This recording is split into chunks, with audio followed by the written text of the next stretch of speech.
Okay, and it's 7 o'clock.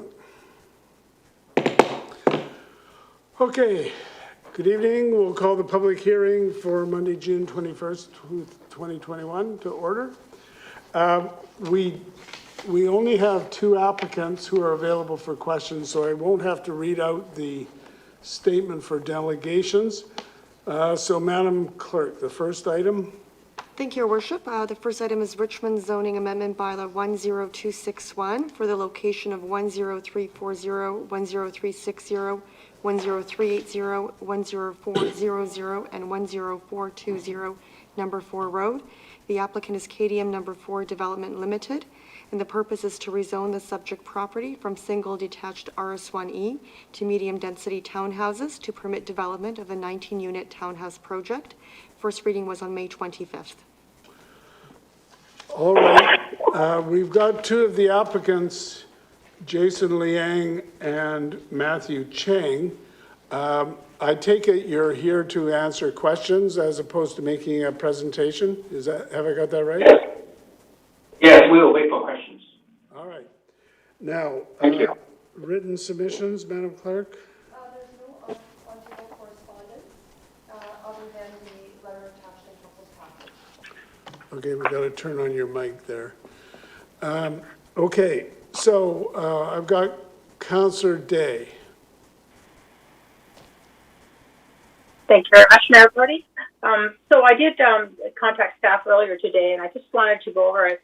Mr. Zhao from number 4 Road wrote us and said that he was concerned about this complex because he felt that the schools in the area were at overcapacity.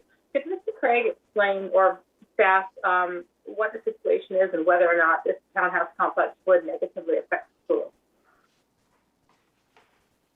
Through your worship to Councillor Day, with respect to schools, based on the correspondence that we did receive today, we did reach out to school board staff. They did confirm that there is a capacity at the Thomas Kidd and McNair Secondary, Thomas Kidd Elementary. Well, it's good. That was my only concern. Thank you very much. Councillor Wolf. Thank you. Through your worship to staff, it just relates to the variance that's requested. And I know on public hearing page 10, in the staff report on variance requested, it does mention staff being supportive of the variance for the reasons included there. I'm just, if you could just clarify slightly for me. So the minimum front setback allows for a larger rear yard. And so is that partially to allow those 5 trees that are on the neighboring property so that their footprint is not impacted by compaction and that kind of thing? Is that part of it? I didn't read that specifically, but is that the driving factor? Through your worship to Councillor Wolf, the driving factor in this case for the variance is actually the road dedication on the front. So we require road dedication on the front for bike paths and sidewalk infrastructure that's encroaching into the site. So that's the main reason for it. The 6-meter rear yard setback provides for an appropriate interface to the single-family homes to the east. And thank you. Just to clarify, because I think this is a very similar case to what we can see has happened in other areas around this. When development's going through and there's tree protections happening, the trees are dying because there's so much impact to them directly adjacent to their root systems. So I don't know if the applicant could then speak to that. If there's any ability for us to go above and beyond what the standards are, because in many regards I'm seeing the standards are not working. And perhaps if this variance is approved, then more of the ground space perhaps could not be impacted as severely. I think we need to look at that as a council at our regulations on tree protection zones, because I can find handfuls of them around the city where these protected trees are dying. So I'm not sure if the applicant could speak to that care, or if staff are keeping a close eye on these types of.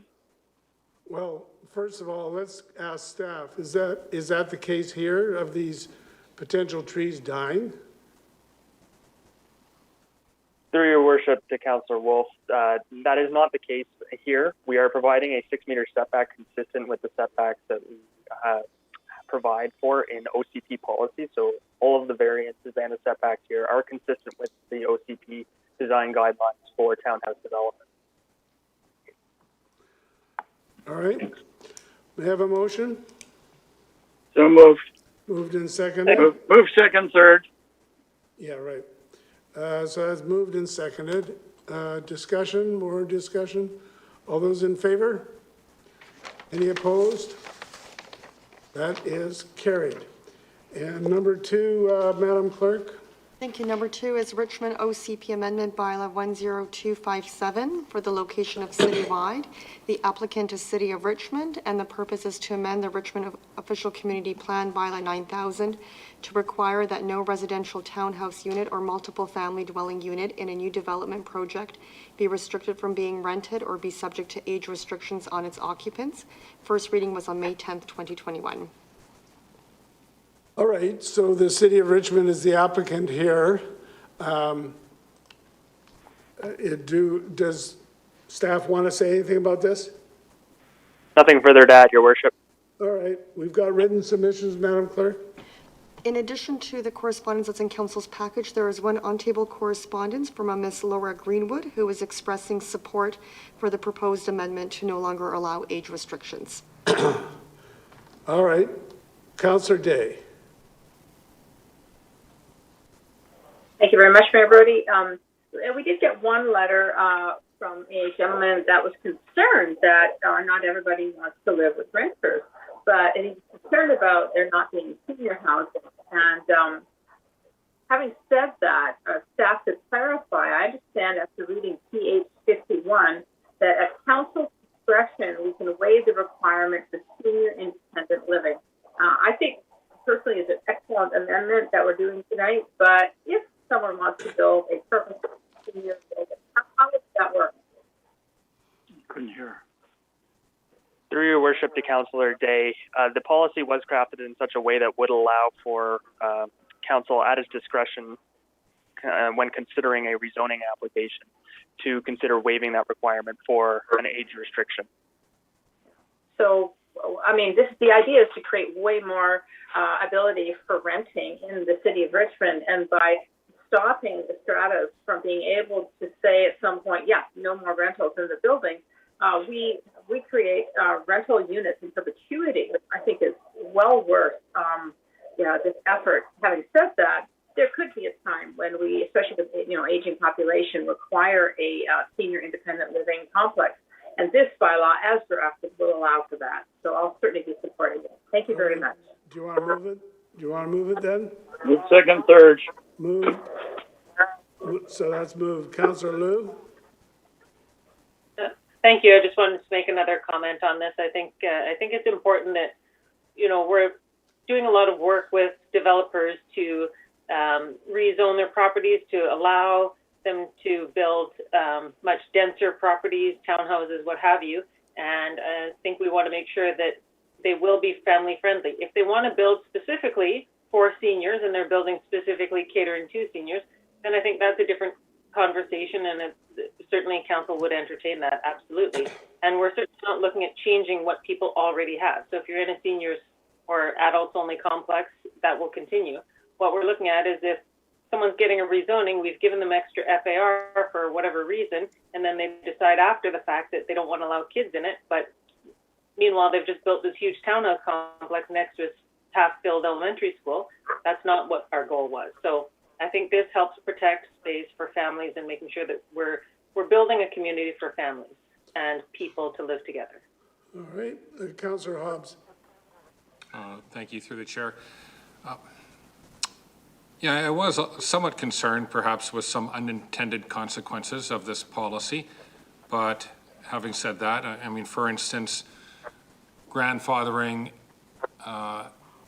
adult-only complexes or buildings that exist now, for instance, how does that affect their value? Does that increase their value? Does it affect the value of other places? But that's something that we can't really know. I am pleased to see that it allows for variances or exceptions to be made if there is an application to build something purpose-built or designed for assisted living or independent living for adults, so that's good.